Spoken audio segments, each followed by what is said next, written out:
Well, welcome everybody to the April or March all hands meeting. The May I meant. So, thank you for being here. So we're going to try something a little bit different today, and I just want to spend maybe a minute and a half introducing sort of the context of today's conversation. Give a special thanks to Matt for driving from Pittsburgh. His girlfriend Jessica, who's here as well to join us, came for the trip. For doing this, but here's the context to it. So we're on this journey together. We're on a journey together where we're sharing our professional lives to accomplish something bigger than ourselves. Right? That's what we are doing. And so that journey is to get the culture right, get the people right, and then design the machine. Okay? So we're at a point right now where we've just finished out the first quarter. The company's invested about $500,000 back into the business over the last 3 months to build for the future, right? Start new business channels, launch a new loan origination system, new pricing engines, new websites, right? Compliance, to do all, get licensed in upwards of 15 or 20 states and going to keep moving.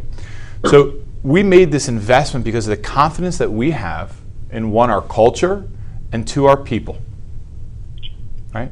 And I look around the room and I think about the people that are on the phone listening into this, and it just gives me this sense of confidence, right? And it's really exciting. So within that, then, we're coming off a kind of messy week, right? I think about weeks like we just came through, where we've made, I believe, a tremendous amount of progress as a company. Unfortunately, progress kind of hurts, right? I feel a little bit like, and I know a lot of people also might feel like, everybody know the famous scene in Rocky where he's in the meat locker, right? Well, each of us was the meat carcass this week. But what comes out of that are the scars that heal the wounds that make us so much stronger, okay? So I just think about where we're at. So we just made this huge investment, upwards of $500,000 in the last 3 quarters. Got a great group of people together, and what I believe is a world-class culture that's going to propel us in the long run, right? And now we're on that third step of the stool, design the machine, right? And that's where we take our culture, our great people, super talented, figure out the processes, and we go. And I'm not saying it's ever going to be easy, but we go, and I think that's where we're at right now. And so what I asked was for Matt, I really want this to be a place where we encourage and foster dissent, right? We have what's called an idea meritocracy, where it doesn't matter where the idea is coming from. We just want to get it right. Everyone has a voice, okay? And part of that is this radical candor and the radical transparency. So maybe to a fault, because it makes it messier, I don't believe in really protecting people from the truth. Right? A lot of companies and organizations want to control the message. Everybody familiar with that word? Right? I don't. I want to go the other way. I trust each of us to be fully developed human beings, mature of the facts, and able to develop their own conclusions. Now, at times that means it's more uncomfortable. Right? So today, then, I've asked Matt to prepare a set of questions. We've talked in context, but not in detail, and I think it'll be kind of free-flowing. To ask me the questions that people want to ask, but either aren't asking or not comfortable asking. Okay? And so what I want to do is answer them as candidly as I possibly can. You will know that I'm stumped if you get the following answer. Well, Matt, that's a great question. I haven't thought enough about it. I'll get back to you. Okay? But so my challenge to Matt is to really throw it, and I think that this is because I feel very accountable to the team. And as the ultimate responsible party, the leader here, you deserve to know what I think, okay? So Matt, I thank you for putting yourself in the hot seat and asking those questions, the time you've put into it. Jessica joining as well. And for everybody that's joining this call right now and in this room, just like, thank you for being part of this. What we're doing is meaningful. It's making us all stronger, and I think we're on a really beautiful journey together. So Matt, thank you. Thank you, Rich. Yeah, so Rich has asked me to ask the questions that some of us might be afraid to ask. So I've prepared a list. Rich and I, as he mentioned, went into a little bit of context on what the questions are going to be, but I actually threw those all away and created a whole new list for him. So, so I really want him to be on his toes here. So he challenged me, so I have to take it. But yeah, no, Rich, obviously thank you for allowing for this and creating this environment in which we can have a conversation and a dialogue like this and really open up to everybody else and, kind of bring a human level to everything too. So it's not fully fair. Matt wanted to be a sportscaster, like studied communication and worked at ESPN. So I'm a little outgunned. But hopefully this becomes a routine part of it. Yeah, right. That's what I said. It's going to be the round table with Matt Joy. So I said I'm excited to see who I'm going to interview next month. So no, but yeah, so let's just dive in, all right? Well, one pause. We're going to go on tangents. I have no agenda. If you've got something you want to ask throughout this on the phone or in the room, just raise your hand and do it, and Matt, you'll kind of moderate that. Yeah, we'll go from there. That's. I mean, I'm going to bring some questions up that hopefully generate some questions that that you want to ask or you want to get across. So if there's a point, I could even be wrong sometimes in my questioning as well too. So if someone wants to interject and add something in, I encourage it. Okay, so are you ready? Yeah. So I think there's no denying that this is a competitive industry. The 10-year bond is the highest it's been since 2014. The refi market's dried up, and margins are razor thin. Why did you decide to take on the tall task of reforming a mortgage company? Can we pass? No. So I think I think there's a myth that any business is easy. Okay. Even if you're a tech startup, right? They're the ones we see in the news right now that raise fabulous amounts of money, stock price goes through the roof, et cetera, et cetera. Everything is cutthroat. We live in a competitive, dynamic marketplace, the United States, and the world really, where any advantage you get is quickly kind of chipped away at until you're back to sort of competitive break-even profits. And so if I were to go and say which industry would I want to be in, if I could just wave a magic wand and go to it, I think there's cycles. So if you had the choice, if we were just investors, right, I'm going to invest in this industry for a while, get out of it, then go invest in this one. But we're not. We're operators, right? And so as an operator, you want to look at in what industries is there opportunity to outperform and gain market share and grow? And so I think the answer to that is where I feel so privileged, and I think everybody in this room, is that we are stewards of a 100-year-old legacy, right? And so the chance to join an organization that had been around for 100 years, Princeton Mortgage itself, I think 32 or 33 years now, that had two or three generations of people come through, build the company, build the balance sheet, and build a reputation of, hey, those are good people, right? No legacy issues in a marketplace that the mortgage industry. I believe it's the largest asset. I think residential mortgages are the largest asset class in the United States. Okay, of course that's going to be competitive, but to take a track record of a hard-earned reputation, a strong balance sheet, and a great group of people, and the chance to not have to just maintain our business but to grow market share is like a dream come true. Right. No, and I agree with you. I think that there's only one industry that can bring the U.S. economy to its knees, and that's ours, right? And I think history shows that, right? So, no, I agree with you. I'll just say, I think this industry gives us an opportunity for each of us to do what we want. Right. Right.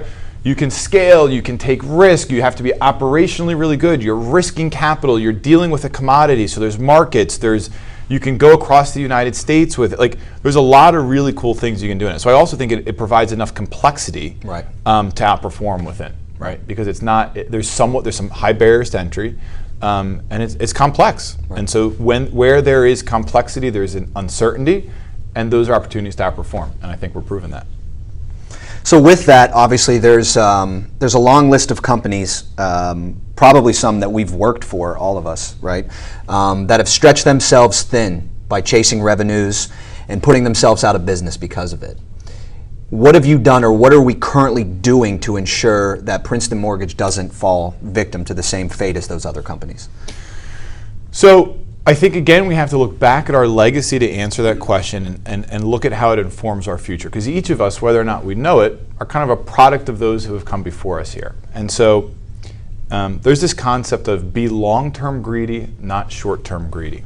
And so when the times are good, people take too much cash out of the companies. They throw too big parties, they buy too big houses, too big boats, et cetera, and then when the bad times come, they've got nothing stuffed in their pockets to make it. And so if you look in sort of across industries, those that survive, right, are those that have what's called a fortress balance sheet. Right?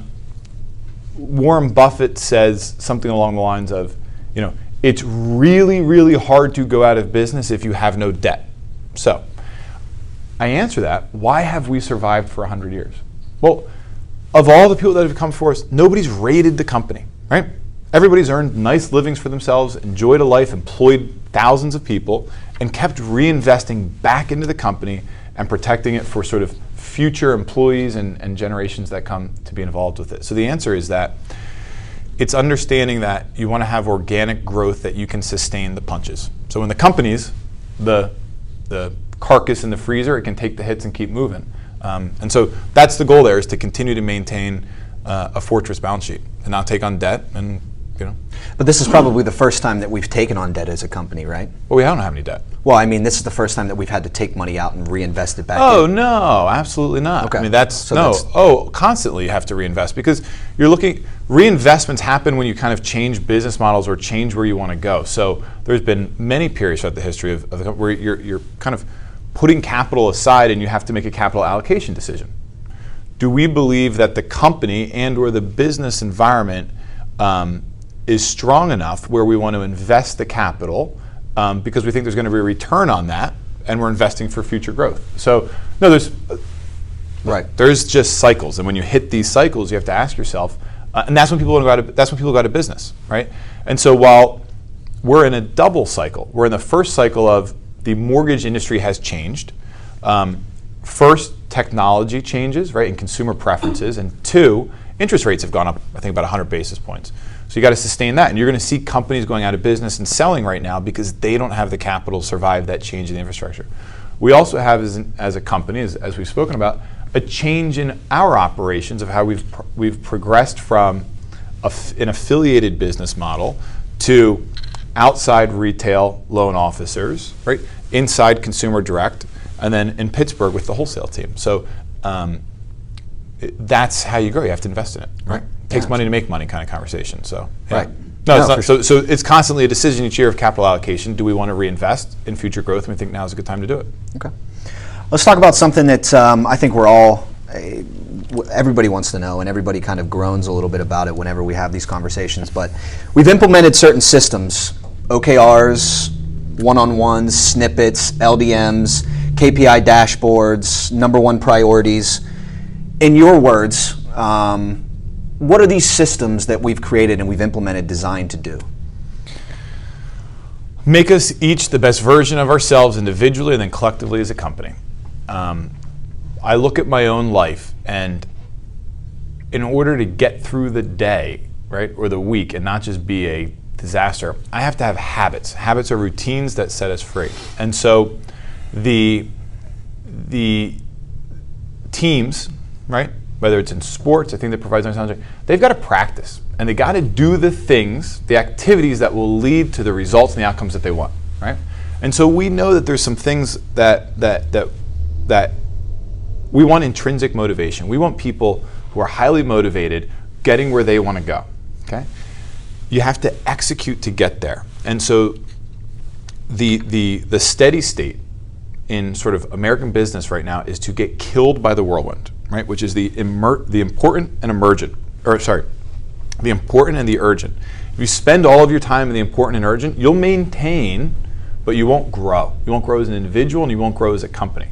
And so the things like, we're a deliberately developmental organization, right? Not only do we want to grow as an organization, but we want the people within the organization to grow, okay?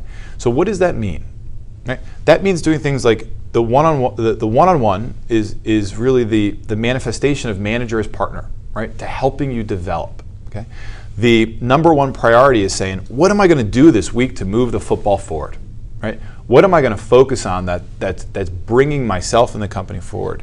The snippets is because we want to, there's this concept of local versus global maxima.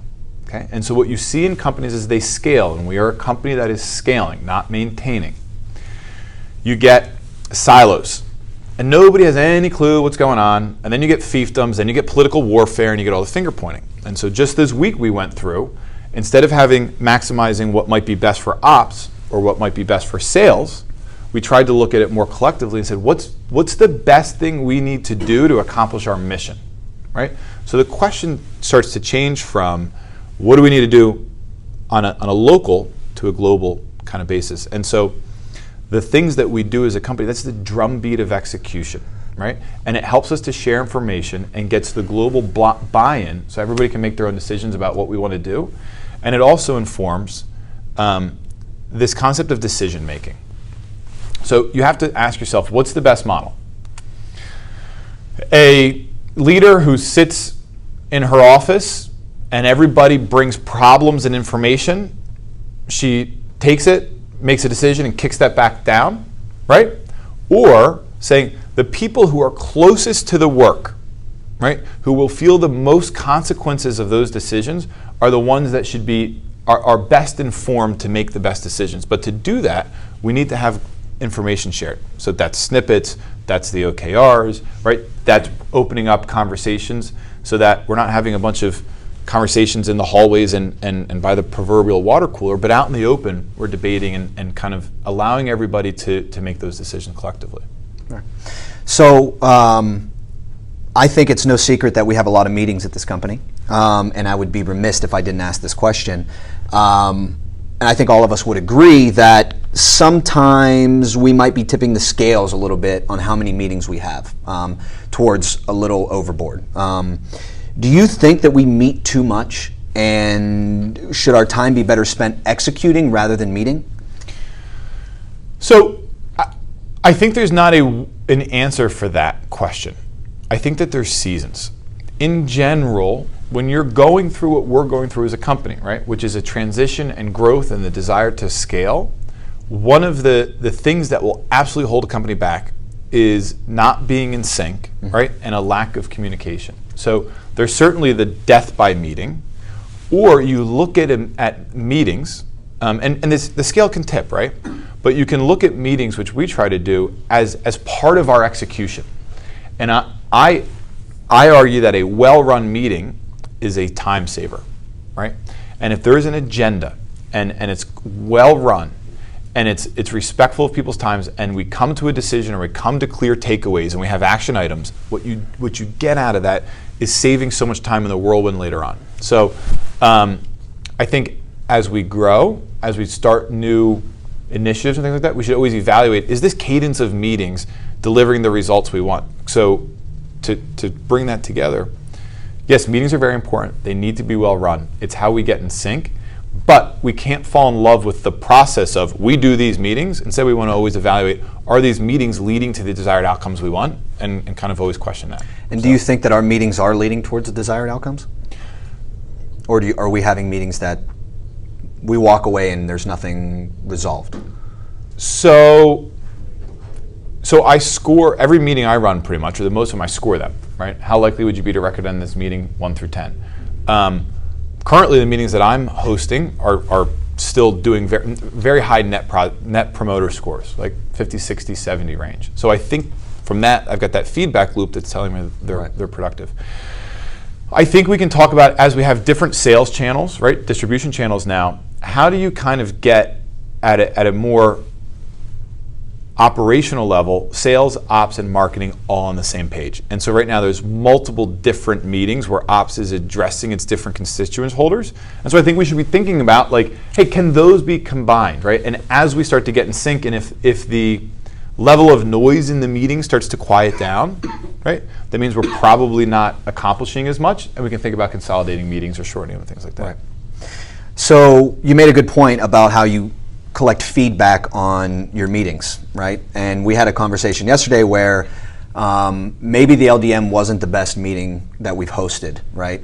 What do you think, after taking a look at the scores and then reevaluating last night, what do you think went wrong in the LDM and why the scores came out the way they did? Okay, so what Matt's referring to is we had a learning development module yesterday, and the scores, the net promoter score, was lower than typical. Okay, which we normally have a lot of 9s and 10s. We had a lot of 7s and 8s this time, and the 7 8s are throwaway. And so why do we measure? Why do we measure? To learn. To learn, to enhance our capacity to learn. So what those scores provide me the opportunity is to then go ask those questions. Like, hey, the scores were a little bit lower than they typically were. What is your takeaway from that? And so Blanche gave me good feedback that it was too pedantic, and I had to go Google, what does that mean? And that means it was too formal, right? So one question is the delivery of it, right? Now, okay, so I got some feedback that maybe it wasn't as engaging. I've gotten actually some of the strongest feedback about, and I'm just actually talking out loud about the conflicts I have to go through, because I had several people today tell me about really how profound it was, that it really spoke to them. And they immediately started seeing ways that through time blocking, through saying no to things, by setting their phone off for 20 minutes, that they see the huge benefits of that.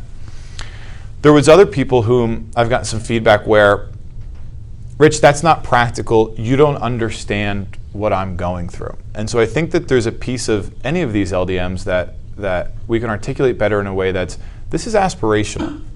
And I think that the teacher emerges when the student's ready. So part of the problem with the LDMs is that we're not saying, which LDM do you want? Which LDM do you want? Which LDM do you want? We're saying, here's a company or the learning development modules we're doing. And so at times they might not speak to everybody about the need that they have. And so yesterday's LDM, which was essentially, hey, turn your phones off. Hey, we're going to be more productive if we time block. Hey, we're going to be more productive if we focus less on reactive work and do more proactive work.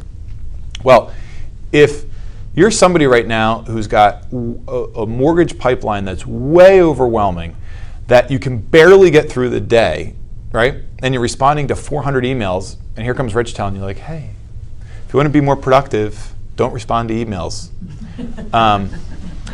I think it's a little bit like if I told you, Matt, I wanted to lose weight, and we go out to dinner, and I order some ice cream, and you go, Rich, are you sure you want to order that ice cream? I'm not that happy with you at that moment. Yes, you're telling me what I need to hear, but I don't necessarily want to hear it. Right. So I do kind of approach it in that with anything that we're doing, we can't let making other people uncomfortable hold us back from achieving our results. Now, I'm talking about, though, not being disrespectful and doing that with compassion, but I still want to keep sort of the confidence within the company that we're gonna try to share information that we think makes people's lives better. And at times that might be unpopular. So in the LDM, I didn't have the opportunity to attend, but there was a statement and a comment made that death by checklist is some of the worst, things that you can go through. Do you think that a checklist and OKRs are kind of similar, and we're like towing the line a little bit on that? Thank you. No, I think they're entirely different. And I think this is a great question. So, what are OKRs? OKRs stand for objectives and key results. Okay, and this is where we can start to tie some stuff together. A checklist is activities. Okay? A checklist is activities. Activities only matter if they are moving you towards the goal that you want. Right? Now, so how do you prioritize which activities that you should be doing? You can either let the world prioritize it for you, right? So by being reactive, which is the default mode, or you can say, I have said that here's where I want to go, right? That's my OKR. That's my key result. I want to make my life, the world, the company, my division, my work better. I'm going to improve it so that tomorrow is different from today. Okay? That's a key result. Right? Tomorrow, I'm going to do things to make tomorrow different from today, and hopefully that different is better. Activities are what we do to move us toward that. Okay? So the magic about OKRs is that It allows each person to choose where they want to go and then figure out how to get there and have a decision-making model to say no to things, right? I've said that this quarter and this year, here's what I'm going to get done. Here's what I commit to. And so when the world starts throwing things at you that you have to do, you have to say no, or how am I going to reprioritize it? And so the reason we say that checklists are evil is that they don't allow for any prioritization and they don't allow you to say no to anything. And they also ignore the reality that there's only so many hours in a day. And so rather than maintaining a checklist, right, we should immediately, once we write it down on the checklist, move it onto our calendar. Schedule time for it. Half an hour, 2 hours, next week, 3 weeks, whatever it is. And that forces you to deal with the reality that there's trade-offs in life. Otherwise, you have a checklist on a legal pad that's got 80 things on it that you have there's no prioritization, and you have no way of being able to say no to anything, so you go home every day really overwhelmed. Right?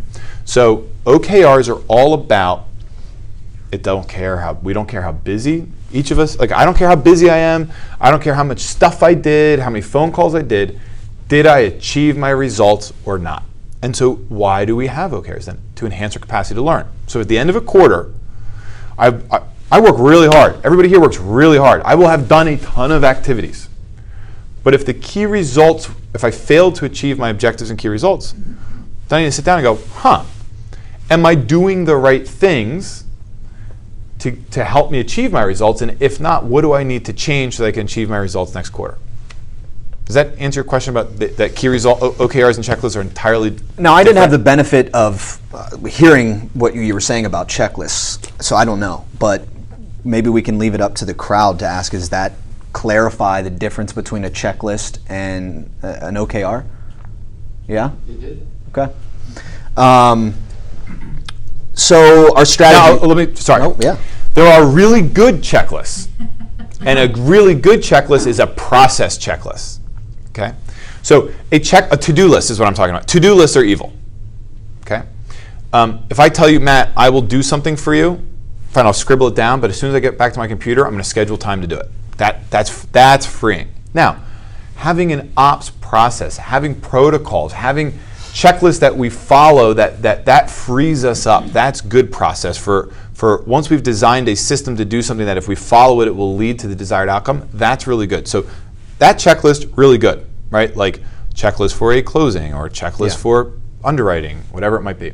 But a to-do list, every day, put your to-do list into your calendar as scheduled things to do. Right. Suddenly you'll find that you get everything done that you said you're going to do. So regardless of how structured you are, the mortgage industry, and I think we can all agree at times, does not allow for to-do lists or checklists because something pops up, something comes across your desk, someone walks in, there's a fire you got to take care of. How do we implement this idea of going in, creating to-do lists after we said we're going to to-do lists are evil. Checklists. We're getting in the mud here. But how are we able to do that in such a evolving and changing industry that we're in? I mean, it's tough. So I think the answer to that is that you get better where there's a will, there's a way, and you get better at it. Okay, and so on average, if you start to take a little bit more of a global view on it, if you've got a pipeline of 20 loans, okay, there's a rhythm to it, right? And so if you start to be proactive and say, you know what, the last week of the month, I know I'm just going to be slammed. So I'm going to not have meetings that week. I'm not going to do other things, and I'm going to leave my schedule. I'm going to make sure that from 11 till 5 every day, I have completely unscheduled to handle all this workload, right? But maybe that means in the beginning of the month, other things you need to do, you time block that a little bit differently. So, on average for the first week and the second week, I know that I get like 4 hours of whirlwind stuff that blows up every day, right? And maybe that's 5 hours one day, maybe it's 3 hours one day, but in general, you can get a feeling for it. And so I'm talking about getting into some sort of routines that allow you to get the outcomes you want. And there really is order to the chaos. And what happens is, every time you start to set some plan for yourself and actually set aside time to do something, and you fail to do it, you learn from it. And then you know the next week and the next week and the next month and the next quarter, and you get cumulatively better at it. And we're just talking about like bringing some order to it so that it's not every day I show up and, ask yourself, when you got to work yesterday morning, before you turned on your computer, did you know what you needed to get done that day, right? And if you did, and if some of that was proactive rather than reactive work, great. But if you show up every day and you're like, well, let me just open up my computer and see what's going to come at me, that's probably not the optimal way to like having a productive, enjoyable workday. Right? And so I think that within different roles, there's flexibility of this. But I think it's just this idea of having some control over how we spend our time is an important aspect to sort of having fulfilling work life. So I think our strategy is clear. We've talked about it several times. Get the culture right, get the people right, get the machine right. You believe that currently right now we're in the get the machine right process. Correct? Well, yeah, I think that, yes. Okay. Yep. I just want to take a moment there. Like, yeah. I look around. We have a superbly talented group of people whom have the skills and the motivation, right, to want to accomplish a mission together. That's awesome, and that's rare, right? And that was my dream, right? That was my dream 4 years ago, was let's go get a great group of people that want to spend their professional lives together and go kick butt. So we got a good culture and great people, but there's, not that it ever gets easy, but there's agita right now. Well, yeah, of course, right? We're launching new divisions, we're rolling out LOSs, we're still figuring out our routines and getting in sync. And so when I say get the machine right, it means right now that's the current bottleneck, right? Is we gotta kind of figure out how do we do things still operationally on some stuff. And guess what? Once we're done with that, well, then it's going to be like, ooh, we need to get more people, or oh, we've scaled too fast and we've lost some of our culture, so now we got to go fix that one. So it's never just like a oh, we're done, and then we'll be back to like, whoa, the machine we built, right, that was doing great at the level we're at today, we might find in 18 months is no longer working, right? And so that'll be the next bottleneck there. So, but I think the current bottleneck is, from my perspective, is we've got a great group of really talented people bought into the same culture, wanting to head toward the same mission. Come on, that's a dream.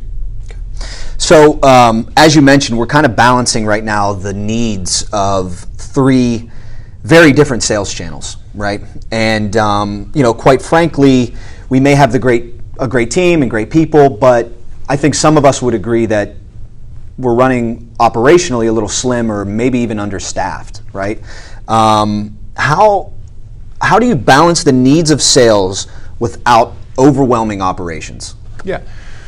So again, I think you take a systems approach to this. So the KPI report, right, which is our key performance indicator report that gets sent out every day, allows all of us, what's the general thing in a company? The leadership gives placating information and happy talk to everybody, says everything's just fine, trust us. And then it's not, or it is, or you never know what's going to happen. Well, we're sharing everything with everybody in the company so we know what's going on, right? So when we have to make tough decisions as a company, it should be as no surprise to anybody because everybody knows what's going on. So your question is staffing. Okay. So this week I had a conversation with a team, and we would agree that based on our current closings today, we think we're well staffed, okay? And it's pulling the team together. But what the KPI report provides is what it's going to look like 30, 60, and 90 days from now if we look at credit pulls and intent to proceeds. So actually, like this morning, tonight, yesterday, Colleen and Matt are working on a staffing model that will be shared and say, based on credit pulls and intent to proceeds, what do we think our needs are going to be 30, 60, 90 days from now, which will dictate the following. Are we overstaffed, right? Which will happen because we're in a seasonal business. And we're not going to be a lay everybody off, staff up. We spend way too much money hiring great people. But it will tell us, like, okay, we're getting slim for the next couple of months. Let's understand that we're not hiring anybody. Or it might tell us, wow, we think in 45 days from now, based on the credit pulls or intent to proceeds, locked loans, we're going to be a little bit understaffed. But not every department needs the same amount of, here's an example. The closing department might be overstaffed, and processing might be understaffed based on our projection of today's business model. And in a startup like this, we're really a 100-year-old startup, that's where we have to cross-train. So we might make a decision at that moment, you know what? We think in 60 days processing is going to be overwhelmed. Charles, who runs closing, hey, is there any extra capacity on your team where someone can get cross-trained and pull over and help out here? Or we might say, hey, Mike Matagan, recruiting. Wow, the sales team is rocking. Look at all these credit pulls. Like, based on our historical conversion ratios of credit pulls to intent proceeds, to locked loans, to funded loans, we got to go staff up and do that. So we're going to look at the data to try to predict what the future is going to look like and staff up to that, or reallocate. And I think that that's both an exciting and challenging thing for people to start to get some cross-training and help out wherever the need is. And so I approach my job the following way. What I want to do what I want to do matters a lot in the long run. What I want to do is irrelevant in the short run. In the short run, I do whatever the organization needs of me. And so I think when we're saying we're going to go storm the mountain right now, I think that's got to be the shared mentality of everybody. Like, what do I need to do? Right? What do I need to do to help the team accomplish the mission? So to answer your question, we're not at a point where we're going to have here's these very specialized people that turn this bolt 1/4 to the right, they put this window on the door, they put the windshield on, right? We're going to all come together, do whatever it takes to accomplish the mission and be predictive about it. So you brought up a good point, and I want to follow up on that. You said that based off of our current closings right now, we're staffed to capacity. However, does the data that we have show how many loans we're working on relative to how many we're closing? And do you think that the amount of loans that we're working on is translating well to how many that we're closing? Meaning, I think we have a lot of loans, and then some of them aren't closing. So there's a lot of work that gets done. On some of these loans that never see it across the finish line. So do we have the proper data in place to be able to track that to kind of support our staffing models, so to speak? So, because I think it's hard for us to say that based off the current closings, we have enough staff. Based on our current pipeline, based on the intent receipts, credit pools, right now, my conversation with the ops team is that we are appropriately staffed. But I think that if we look at our pipeline growth, the credit pools and the sales people we're hiring, I think in 60 days from now, we could have pressure on that if the pull through and we execute on that. And so that's the conversation that the recruiting team's having with the department heads to stay on top of that. Okay. So I think you have to look at that whole pipeline. And again, we measure this because we get better. We enhance our capacity to learn. And so you're not going to get it perfect, but at least we're not just winging it. We're looking at the data and saying, hey, here's what we should be able to do. What do we predict we're going to need to be able to do? And then let's back into that. Right. And another thing you also talked about was the friction between ops and sales, right? I mean, that's going to be no matter where you're at, no matter where you live, no matter what industry you're in, that's going to happen. What are you doing to ensure that there is a team atmosphere between ops and sales? What's the secret sauce in order to make sure that they're working harmoniously? So let me talk high level first, and then come back into the specifics of it. So first off, use this word friction. Friction channeled properly equals progress, right? Or traction, excuse me. Friction channeled equals traction. So friction's not a bad thing, okay? Where there is friction, there's usually a mismatch of expectations or of skills or of motivation. So we want to look at, right? So let's say take two different groups that rely on each other. So the first, and there's friction. Well, let's look at what might the cause of the friction be. So it could be because they've got totally different expectations. Okay. You could have another one say, we have skill issues, right? One group has a different set of skills than the other and they can't complement each other. Right? Or you could have a motivation issue. I'll call it passion. One group just cares a lot more than the other group. Okay. And so human nature, we're tribal, right? We protect our own, right? And we have this us versus them mentality. So what we've done this week and really drive to is make sure there's, let me just take a couple things off the track. We have really talented ops people and we have really talented salespeople. So we can't say that the problem is the people, right? So let's just say we don't have a people problem. All right. Then we say, do we have a passion problem? Absolutely not. Pretty much everybody that's here was either recruited to the mission, right, or chose to join the mission, and they're still here because of the passion they have and the motivation they want to be great. So we don't have a passion problem. We don't have a people problem, right, in terms of skill set. So that leads us to one conclusion. What's the problem? The operation. Expectations. Okay. So what we discovered, right, and by the way, this is probably happening at the right time for the company.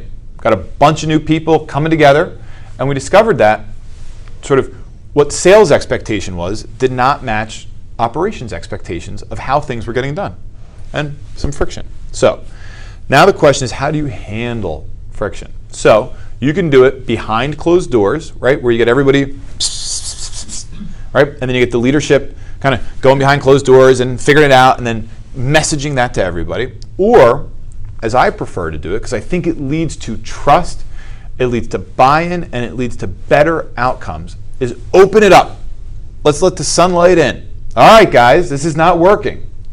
How are we all going to figure this out together, right, to get to the right solution? And the reason we can do this is because we manage by results, back to the OKRs, rather than activities. So because we have OKRs and we have responsible parties, we know who is responsible for each piece of it, right? And responsibility equals freedom, but accepting your responsibility comes with the accountability of the results, your OKRs, right? So when we have pain and friction this week, for those that kind of went through it, I could have taken it all in, talked quietly with each person in my office with the door shut, thought about what we should do, and told everybody what to do. Okay. I believe in the long run that's suboptimal because I don't believe in my own ability to make the right decisions. You don't get buy-in, and it leads to political behavior, right? Because now I'm open to being manipulated, right? Because now it's who's got my ear, who's Rich getting lunch with, who does he like the most that's driving the decisions, instead of, guys, let's just all share in the pain of figuring this out. Let's clearly assign roles, clearly have responsibilities, and hold the people that are responsible accountable. And I think that really drives the best outcome. And I think that it's just fabulous. And I think we're there right now. And so my choice that I've said is to the team, I will protect everybody in sort of a compassionate human perspective. I care deeply about the well-being of everybody in this company. But I think so highly of you that I will not protect you from the truth. Okay? So if the truth is that you're not doing a good job, or or somebody doesn't think you're doing a good job, or we're failing to hit our results, or our customer scores are wrong, we're just going to openly talk about it and drive into the problem, figure out where it's wrong, and be open about it. Right. But that's more painful in the short run. Well, like you said, going back to human nature and saying that they're tribal and we protect their own and things like that, but also isn't it human nature that if someone feels attacked, there's two different ways to go. You feel flight or fight, right? And it's very difficult to control that outcome after somebody sees something that maybe somebody didn't want them to see, right? So on one end of the spectrum, I understand what you're saying, that let's air it out, right? We have to do it. It's radical candor, right? But on the other aspect, or on the other side of things, there is a very human element to cracking into that and becoming radical candor that you have to overcome. And I just want to know, how do you overcome that? How do you overcome something like that? Because airing everything out, regardless of what we say, in terms of radical candor and saying, getting it out there, you're going to get reactions that aren't harmonious, right? You're going to get reactions that way. So the question is, what do you value? Okay. Do you value appearing like you're doing a good job? Do you value being respected? Okay. Or do you value growing learning and achieving great results and building meaningful relationships. Okay? And so what we're talking about here is in most companies, people have two jobs. Their job and manipulating what people think that they're doing, right? Or not even manipulating, but controlling people's perceptions of how they do their job. And so what I'm saying here is that you don't work for me, you don't work for ops, you don't work for Princeton Mortgage, you don't work for sales. We all work for the mission. Okay? So then the question becomes, the choice is, it's okay to get things wrong here. It's okay to make mistakes. It's okay to have weaknesses. I've got a ton of them, right?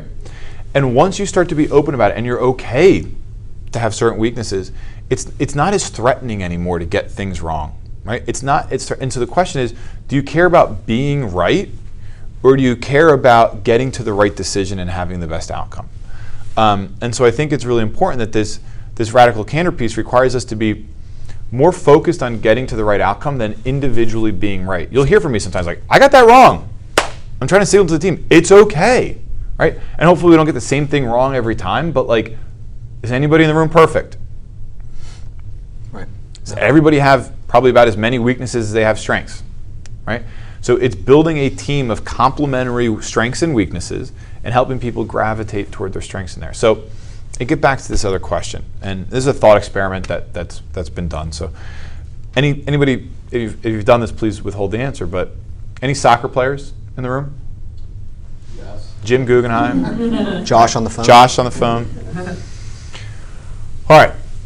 What is the job of a goalie? Stop the ball from going in. Stop the ball from going in the goal. What else, Colleen? Yeah. Stop the ball. What else? What's the job of the goalie? Direct defense. Direct the defense. Okay, good. Yeah, a little bit more of a bigger role there. What else? You've asked that question before. Then don't tell the answer. Okay. So that's the answers that everybody gives, right? Myself included. But the real answer is the job of the goalie is to win the game.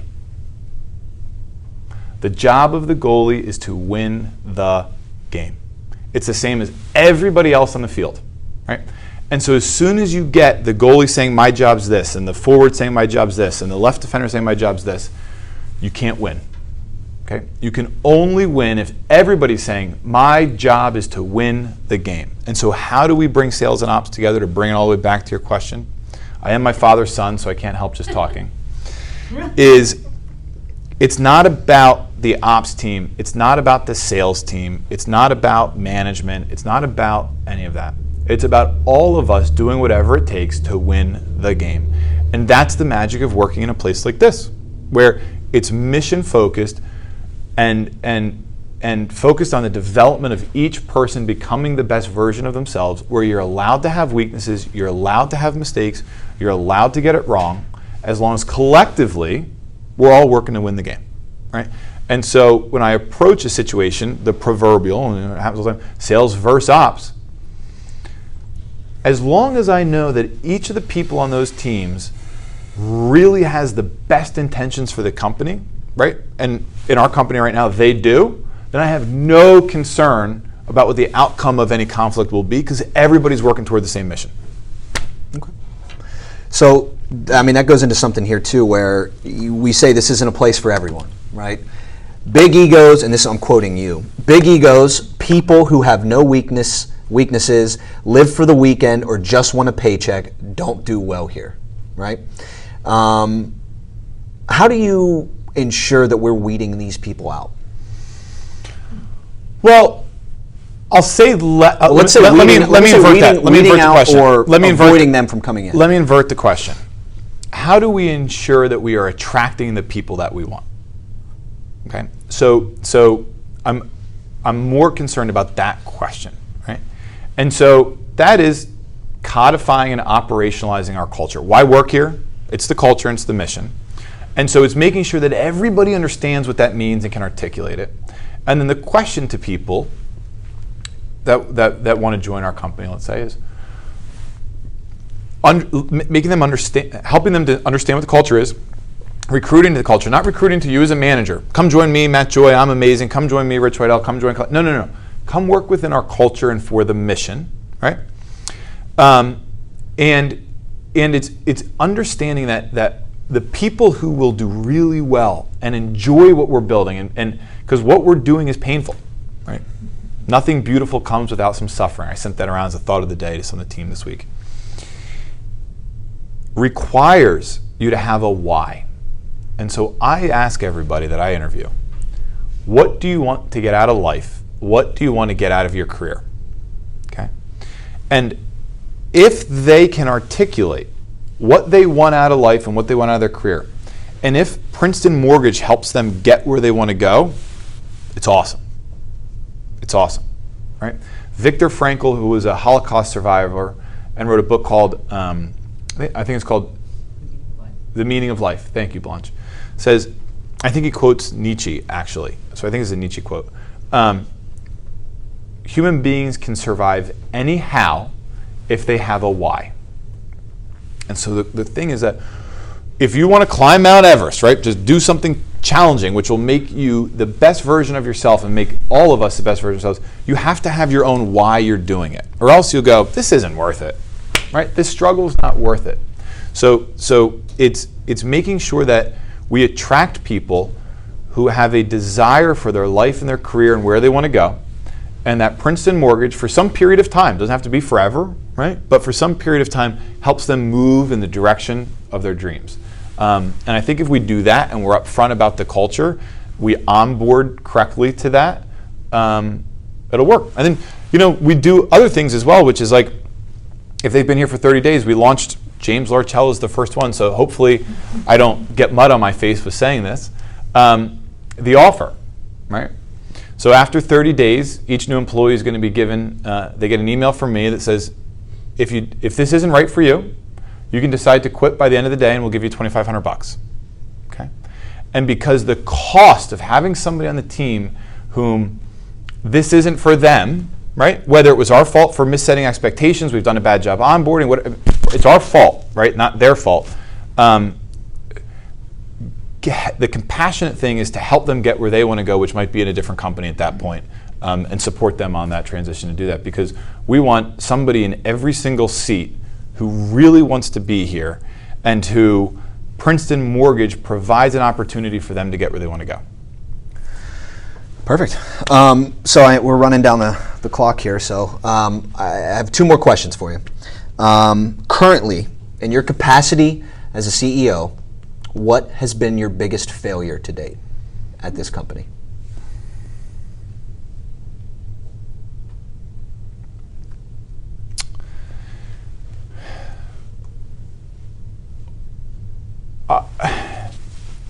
I think my biggest failure has been around, or what I'm working on the most, and so thus probably my biggest failure, is understanding the compassionate piece and being too ruthless about, we got to get this done, we got to achieve results, the mission is more important than individuals' feelings on it. So I think there's a balance of a focus on results and execution with sort of the compassion for what people are going through and getting there, I think. So getting that balance right, I think, is something that I've gotten wrong, and will continue to constantly try to ask for feedback on, like, hey, do people feel appreciated and valued, and are we moving in the same direction together? What do you think that failure taught you about yourself? Well, what I think I went through is my own maturing of this concept that we're all very different, right? And so the way that I'm wired is very different from the way that other people are wired, and how they respond to situations, what motivates them, how they react to a situation is very different than maybe how I do. And so starting to have this awareness of each of us is a very distinct human being with our own past, present, and future, and our own personalities that you and I might be living actually, and Matt, we kind of are, in very different worlds. Like based on just the way that I think that you are made versus the way that I'm made, we're living on Mars and Venus. Mm-hmm.